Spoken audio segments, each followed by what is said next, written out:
Oh, yeah, I'd like to start off with like Mimikyu or somebody with Sturdy just so I have a little bit of time for setup, and then I just like to go on the offensive. How do you like to play? You enjoy using stall tactics? Yeah, I'm calling the police.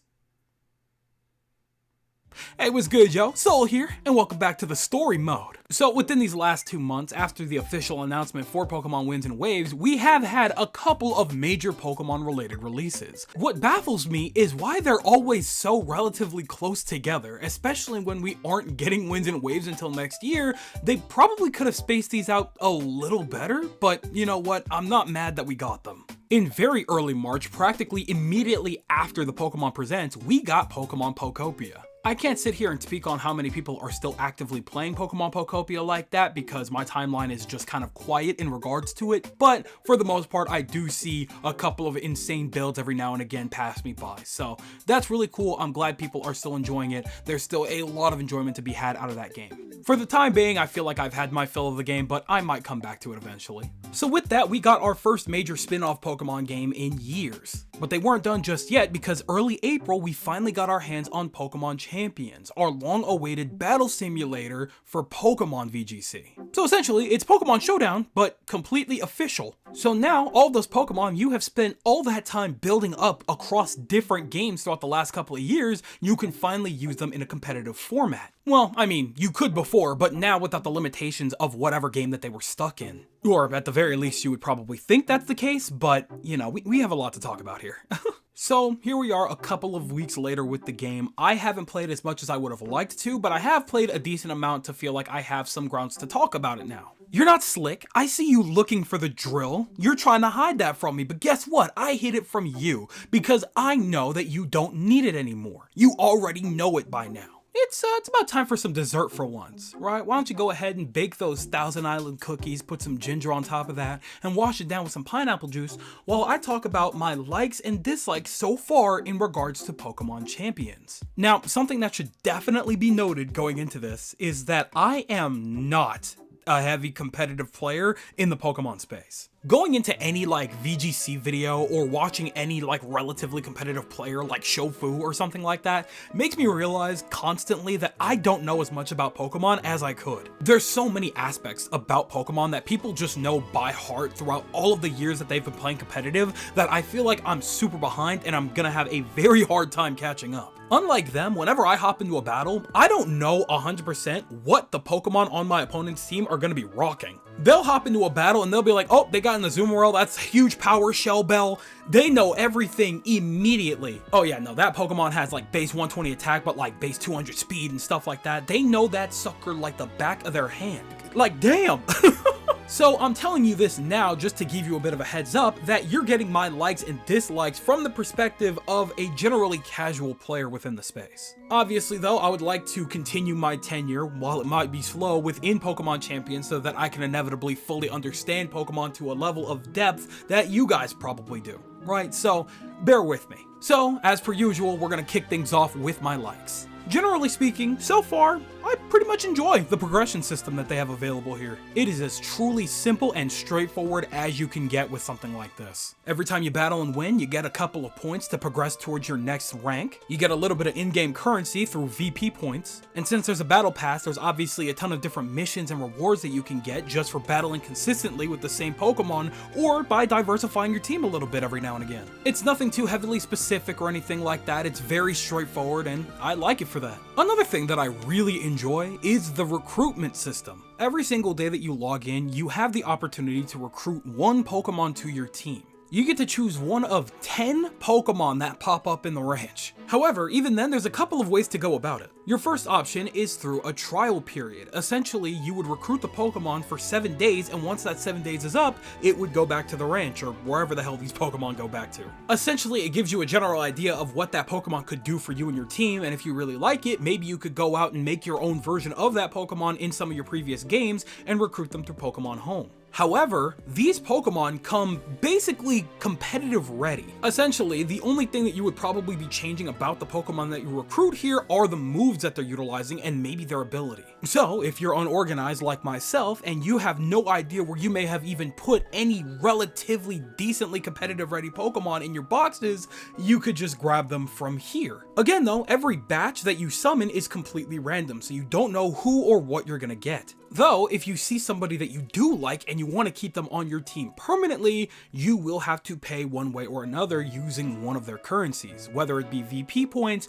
or teammate tickets. So it's kind of a give and take, because while you do technically have to pay to permanently have a spot for that Pokemon within your box, you also kind of cut out the middleman of having to do all the work of going into a previous game, leveling up a Pokemon, making sure its ability is right, getting all their moves set together, divvying up all of their EVs and IVs. It's a lot of work. But having a situation like this right here makes it so that you can get right into the action. And on top of that, you can, if you really want to, spend more VP points or teammate tickets to get more rolls and summons to see what kind of other Pokemon you could get to put on your team. That is, again, assuming that you're impatient and you don't really feel like waiting another full day to get another set of Pokemon to pick from.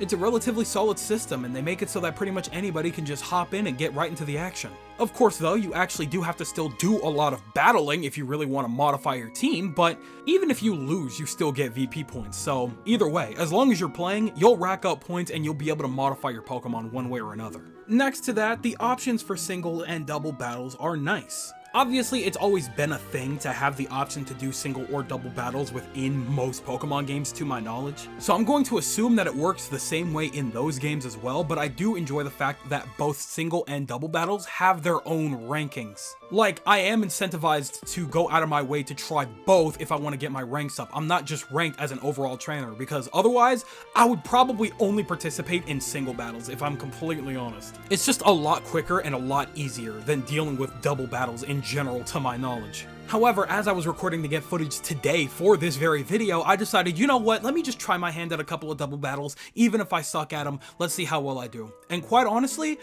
I don't know what I was so afraid of. It's still just as fun. As a matter of fact, I feel like I might have a bit of a preference to double battles now that I've really exposed myself to it, and I'm gonna participate in those a lot more. But, I mean, I'm gonna be honest, single battles, absolutely my beloved. At this point in time, that's just where I feel the safest, but that may very well change considering the fact that, I don't know, I was kind of cooking up this morning, so we'll see what happens. Now, I know a lot of the community takes issue with this, and we'll talk about it in a little bit when I flip the coin, but you are relegated to 3v3 battles in singles and 4v4 battles in doubles. Again, I am a casual player that's kind of new to VGC stuff, so having it set up this way is a lot less overwhelming, if I'm honest. Like, don't get me wrong, on one hand, I am fully aware that it kind of sucks to have like an entire team built and you can only use half of that, and those decisions could completely make or break the fight for you because there is a little bit of luck and assumption-based situations going on constantly when you're team picking. But on the other hand, I do kind of enjoy the fact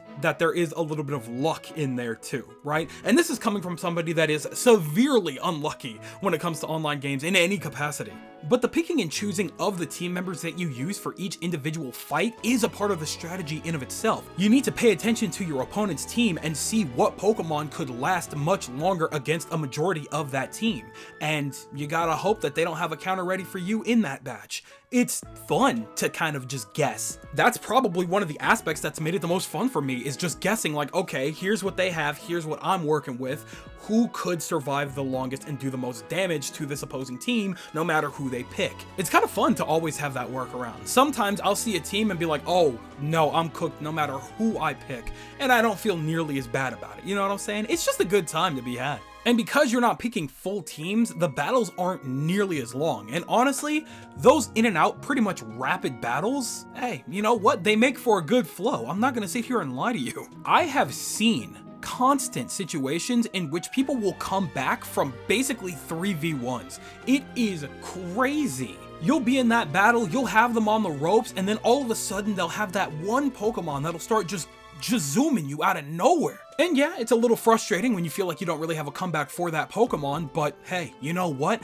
I'm not beating into my wall for it because I didn't spend like almost 20 minutes on this battle because we didn't have all 6 Pokemon available to us. Cause I don't know, maybe it's just me, but I feel like that frustration would be a lot worse. Overall, the way that they have the system set up currently is nice to me, and it lets me get a handle on things. And lastly, I like that the training system is pretty simple and straightforward as well. The more you battle, the more you're rewarded. The more you're rewarded, the more points and tickets you can use to train up your Pokemon. If you see a strategy online that you're curious about and maybe you want to try rocking that too if you have a Pokemon available in your box, hey, guess what? All you gotta do is pick that Pokemon out, make a couple of changes to their moves, to their stats if you really want to change them, to their ability, and guess what? Now you could try out that strategy just as easily. There's a lot of Pokemon that I have grabbed from Pokemon Home that were not up to battle standard at all. However, battling consistently allowed me the points to completely rectify that. I really wanted to use a Mimikyu on my team, so I just kind of grabbed one from Pokemon Home. All I needed to do was change a couple of stats around, make sure that its moves were up to par, and then I started cooking, and I had a good time. So overall, the training system in of itself also kind of plays into the flow because you're constantly gaining more points that you could utilize to upgrade other Pokemon so that you can mess around with different strats and teams and all that other good stuff. Of course, naturally, you're going to need to rack those points up for other things as well, whether it be for more items that you want to use for your teams, or maybe just general cosmetics for your character. But you know what? That garbage outfit that you start the game with is more than enough incentive for me to go out there and get my ass whooped if it means getting more points so that I could get a better fit going, because good gravy, brother. Overall though, I think it's safe to say that generally speaking, Champions is a pretty fun game, but you know, naturally, because Pokemon battling in of itself is very fun, especially when you implement all these different tips and tricks that people have learned throughout the years to utilize these Pokemon.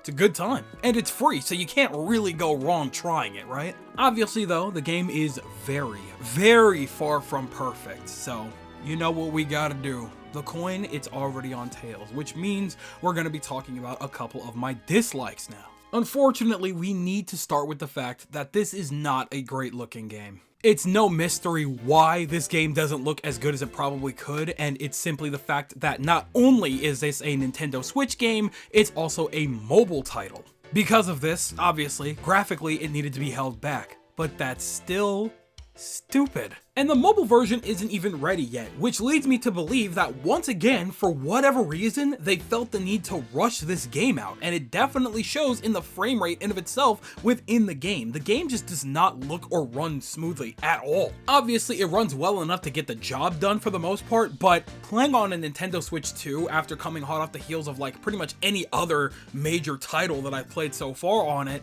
it's kind of ridiculous that this game can't look or run a little bit better, for Christ's sakes. Like, guys, you didn't have any other major releases lined up for the rest of this year. You easily could have well better spaced out Pokemon Pokopia and Champions. When they first announced Champions last year, I was fully under the impression that we weren't even getting that until like maybe mid to late summer. That was gonna be our summer game, I fully assumed, only for it to release a full month after Pokemon Pokopia, which they did not need to do. Because they easily could have spent a lot more time polishing up the game and making it so that the mobile version was ready to go, so that it all could have released at the same time. It goes to show this game was not ready to be released, considering the fact that they had to put out a Switch 2 patch like a couple of days after the fact. And while it did help in a couple of aspects, things are still looking a little clunky and low res. So yeah, this game definitely needed some more cooking time. Again, absolutely no reason as to why it released as early as it did. None. We just got a Pokemon game. The rest of this year, as far as we know, is basically empty, unless Nintendo is dropping nothing less than like a 3D Mario, and they don't want anything within the even general vicinity of that game. It doesn't make any sense to me. And I think that time in the oven could have really helped a lot of different aspects about this game. For example, the fact that we don't even have the option for 6v6 battles. Now again, I am newer to competitive battling, so it's not like I'm completely complaining about the fact that a lot of the focus is on the 3v3s and 4v4 aspects, but the fact that you can't even have the choice to do it is probably going to be really frustrating down the line, especially because people have built very specific teams for years around the fact that you could have all of those Pokemon in battle, and you have so much more time to make a more significant comeback if you have more options to choose from during the battle. So it's just extremely strange to me that the major competitive battle simulator off rip doesn't even have that option. why not?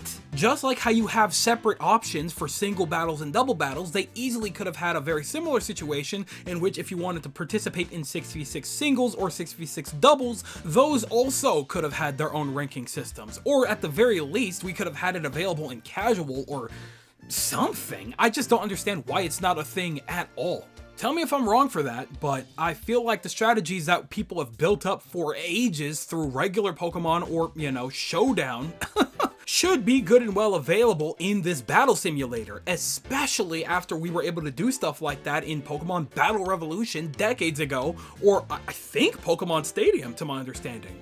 Still crazy stuff to me. Secondly, the amount of Pokemon that we have available to us in this game is kind of abysmal off rip. Like, 186 Pokemon? We really couldn't reach the 200 mark at the very least, or even 250 with the 1,000 plus that we have available? Really? Now, on one hand, part of me imagines that the reason that they did this and, a couple of other things that they did that we'll talk about is because they didn't really want to overwhelm us with the amount of general things that people could use in this game, especially for a lot of newcomers, so that we weren't getting completely dog-walked by all these super pros and stuff like that. But we could have easily pushed it at least to the 230 mark, for Christ's sakes. There's so many Pokemon out there. Especially because, again, in Pokemon Showdown, this is not an issue. Every Pokemon that has ever been available is usable in that game. So what's up here? Why couldn't we push the bar at least a little bit more? Even official previous battle simulators had more options to choose from, so I don't really get what the excuse was this time. In a very similar vein, we're missing a lot of competitive items as well, and I know that's a massive issue for a lot of people as well. Fun fact, the only reason I even realized this was a thing was because I wanted to use a Life Orb Mimikyu specifically, only to find out that Life Orb isn't available in the game right now. So I was like, oh, then what did I spend all this time building up this Mimikyu for? I mean, granted, I found a little bit of a workaround, so it's not the biggest deal, but, that was my initial plan, only to find out I can't even do that right now, and I don't even know when I'll be able to do something like that. And to my understanding, I don't think that Pokemon that are in Pokemon Home are holding any items or anything like that, so you can't bring items over to Pokemon Champions, especially because those Pokemon are expected to be able to put back into Pokemon Home if you want to move them to another game eventually. So it's not like I could have brought over a pre-orbed Mimikyu or anything like that either way, but still, very, very odd decision. And right next to that, the fact that Z-moves, Dynamaxing and Gigantamaxing and Terrestrialization is not a thing yet is really unfortunate, because that was pretty much the entire selling point behind this game, was that officially we'd be able to see how these matchups worked in a real competitive format. I mean, granted, again, we're able to do it in Showdown, so you could see it at any time, but it's just crazy that in the official battle simulator, we can't do that yet. Like I said a minute ago, I have to imagine they primarily did this so that they didn't overwhelm us with the amount of strategies that people could come up with, but I mean, I don't know. It's just kind of crazy that we were so easily able to get all these new Mega Evolutions so fast in this game, but we couldn't introduce Terrestrialization, even though this game is very clearly using the engine that Pokemon Scarlet and Violet was built upon. And that's where Terrestrialization was utilized, so I can't imagine it would have been hard to at least port that, at the very least. So overall, it just seems like this game has made a lot of baffling decisions to try and get this game out on time, even though, again, the timely manner doesn't really make sense considering the fact that it didn't need to come out this early. We would have waited gladly for another month or 2 or 3 for this game to be polished and ready to go so that we could have more options, it could look cleaner, and we could have a much better time, because on release, yeah, no, Ilka's name is getting dragged through the mud a second time within this decade, and that is truly tragic for them. Is Ilka just incompetent? Is the Pokemon Company just not letting them have the breathing room to develop these games? I don't know.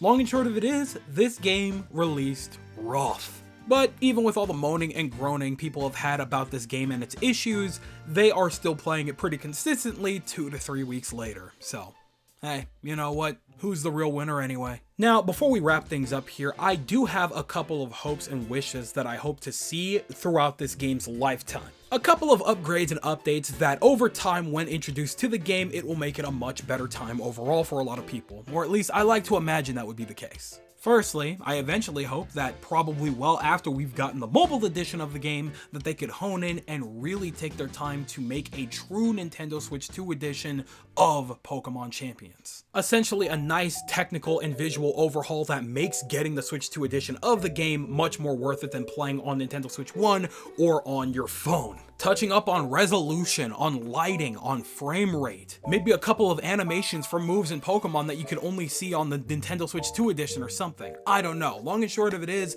I feel like they could definitely go all in on touching this game up once they have the time to do so. Make it a spectacle flair in a couple of ways so that when we do see it on the big VGC screens during major competitions, people are screaming over some crazy stuff. Make this game look a little bit better. I don't think that that's a crazy thing to ask for. Next to that, I think they do need to go all in and really start touching up on all of the multiplayer aspects of this game. Obviously, there's the stuff that I mentioned before, like being able to have 6v6 battles in both singles and doubles as an option. But next to that, there should be some kind of like porting option or something where if you have friends on Nintendo Switch Online, you should be able to see who has the game downloaded and you should be able to send a friend request to them. I don't understand the purpose of having a friend system on the Switch if we still have to go into individual games and add them inside of the game themselves. What is the point? I don't know. I should be able to see if you guys are on my friend list, if you guys have the game. I should be able to see that in the game in of itself and invite you to play that way. It should be as simple as that. I don't get why we still have to manually use codes. I don't get it. It's just really annoying, in my personal opinion. And lastly, I just hope they get a little weird with it and throw in an older concept like triple battles into the mix. I know that it's not like particularly ideal or anything like that and would probably be a little bit harder to implement into 3D, but I think that the concept behind triple battles is actually extremely interesting. Like having the little rotating platform, you never knew if somebody was going to stick it out and try to attack or if they were going to swap to another Pokemon. It was a very interesting thing and I would love to see them bring something like that back again. I think it would be really, really fun. Overall though, it seems like a lot of people, regardless of their many issues with Pokemon Champions, are still having a relatively good time with it. They're going to be playing it for time to come, and inevitably when we get those big updates that introduce more Pokemon, more items, and more gimmicks for us to utilize eventually, we'll probably have an even better time. And by that time, even more people will be playing because it will be available on mobile. I would never play it like that. I would not subject myself to that personally, but hey, I'm not you. So if that's something you're interested in doing because you don't want to play it on your Switch or whatever, hey, all good and dandy. But hey, you know what? Maybe that's just me. So that just about does it for this one. I know this one probably seems relatively late, but I kind of intentionally waited to talk about the game a little bit because, you know, everybody was just angry and heated and upset and stuff like that. And quite honestly, you know, I didn't get as in-depth with the game myself as I would have liked to at that point in time, so I think it was probably for the best that I held off and really just kind of gathered my own opinions on the game in of itself throughout these last couple of weeks while I, you know, found little times here and there to actually play the game, you know what I'm saying? Because, you know, that's the thing about this, it's like one of those things I just casually hop into every now and again and just, you know, see what I could come up with, and if I'm really into it, develop some teams to utilize and stuff like that. I don't know. It's just one of those things, but regardless, I think the game in of itself is still relatively fun. It just needs a lot of work to really, you know, live up to its true potential, and honestly even live up to just Champions, or not Champions, to Showdown straight up, but hopefully we'll get there eventually. But either way, that just about does it for me, so I'm gonna pass the mic over in your direction, and I want you guys to tell me everything that you're thinking in the comment section below. Do you agree that the game in of itself is still generally fun, even despite all of its major flaws? It just sucks that it was released in the state that it was, and it really left a sour taste in your mouths, but regardless, it still has a lot of potential and it's still a lot of fun? Or are you on the opposing side? This game is just trash, dog water, doo-doo, they shouldn't have released it, we need something better, and you would rather just go back to Showdown and just play that anyway? Tell me everything that you guys are thinking in the comment section below, because you know for a fact that I'm always going to be down there with you guys. But with that, yes sir, it does appear to be skedaddle o'clock, so I'm gonna go ahead and do just that. I'd like to thank you guys ever so much for watching. I truly do hope you enjoyed. Do me the greatest favor of dropping a like and comment, and consider subscribing for more content just like this here. And with that, I'm gone. So thanks again, hope you enjoyed, and I'll be seeing you guys in the next video. Do me the greatest favor of taking good ass care, and I'll see you all next time. Bye.